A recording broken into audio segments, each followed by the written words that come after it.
अस्सलाम वालेकुम अज़ीज़ तालिबात। हम 7वीं जमात की उर्दू की अगली कहानी नज़्म व ज़ब्त शुरू करेंगे। इसकी पढ़ाई और मुश्किल अल्फाज के मानी सीखेंगे। अज़ीज़ तालिबात, इस कहानी में अल्फाज मानी कम और आसान हैं, इसलिए मैं इस कहानी के पेजेस की तस्वीर आपको सेंड करूँगी, जहाँ से देखकर आपने अल्फाज मानी याद करने हैं। तो आइए आज का लेक्चर शुरू करते हैं। कहानी का उन्वान है नज़्म व ज़ब्त। नज़्म दो लफ्ज़ों नज़्म और ज़ब्त का मजमुआ है। मजमुआ मिलाप। ये दोनों अरबी ज़ुबान के लफ्ज़ हैं। नज़्म के मानी हैं लड़ी में परोना और तरतीब देना, जबकि ज़ब्त के मानी है रुकावट। इसका मतलब ये हुआ कि अपने कामों में किसी कानून और कायदे की पाबंदी करने का नाम नज़्म व ज़ब्त है। कायदे का मतलब लिखिए असूल। ज़ाती मफादात और ख्वाहिशात को रोककर अपनी सलाहियतों को किसी आला नस्बुलैन की खातर मुनज़्ज़म करने का नाम नज़्म व ज़ब्त कहलाता है। मफादात फ़ायदे, नस्बुलैन मकसद, मुनज़्ज़म तरतीब देना। अगला पैराग्राफ है। हम ये भी कह सकते हैं कि नज़्म व ज़ब्त हुस्न तरतीब का दूसरा नाम है। हुस्न तरतीब अच्छी तरतीब। जो लोग नज़्म व ज़ब्त की पाबंदी करते हैं उनकी ज़िंदगी असूल व ज़वाबित के मुताबिक गुज़रती है। उनके हर काम में एक सलीका और तरतीब नज़र आती है। इसके बरअक्स का मतलब लिखें उलट। इसके उलट वो लोग जो नज़्म व ज़ब्त से आरी होते हैं। आरी का मतलब लिखिए खाली, यानी नज़्म व ज़ब्त की पाबंदी नहीं करते। उनकी ज़िंदगी में किसी कायदे या कानून की पाबंदी नज़र नहीं आती। ऐसे लोगों की ज़िंदगी बेसलीका और बेतरतीब गुज़रती है। ज़िंदगी के हर शोबे में नज़्म व ज़ब्त की पाबंदी ज़रूरी है।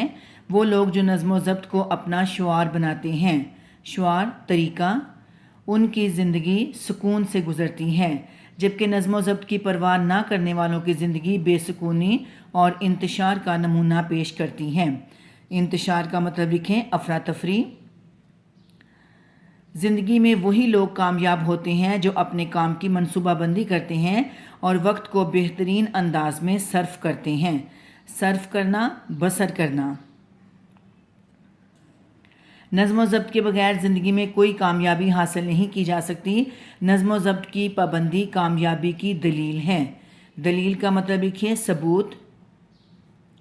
वो लोग जो नज़्म व ज़ब्त के आदी होते हैं, कामयाबी उनके कदम चूमती है। कदम चूमना कामयाब होना, यानी वो ज़िंदगी में कामयाब हो जाते हैं। अल्लाह ताला का पैदा किया हुआ निज़ाम कायनात अपने अंदर एक ख़ास तरतीब रखता है। निज़ाम कायनात, कायनात का निज़ाम।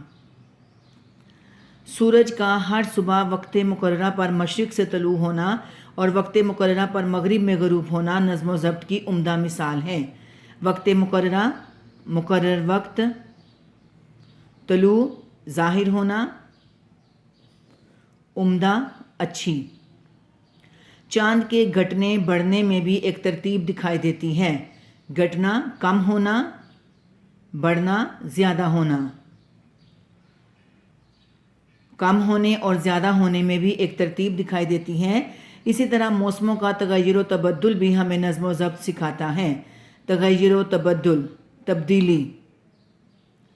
इस निज़ाम फ़ितरत से इंसान को सबक मिलता है कि वो भी अपने हर काम में हुस्न तरतीब से काम ले।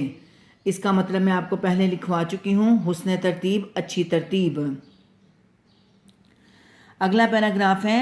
परिंदे, जानवर और हशरातुल अर्ज़ भी नज़्म व ज़ब्त का ख्याल रखते हैं। हशरातुल अर्ज़ का मतलब लिखिए कीड़े मकोड़े। दिन भर दाना दुन का चुगने के बाद जब परिंदे शाम को वापस अपने घोंसलों में जाते हैं तो वे एक ख़ास तरतीब से उड़ते हैं। चुगने, इकट्ठा करने, ये मानी लिखिए इकट्ठा करने। शहद की मक्खियों की ज़िंदगी का मुताला करें तो हमें मालूम होता है कि इस नन्ही महलूक की ज़िंदगी किस कदर मुनज़्ज़म और बाकायदा है। मुनज़्ज़म, तरतीब वाली। चींटी अगरचे कमज़ोर महलूक है, मगर कभी आपने उसे चलते देखा है?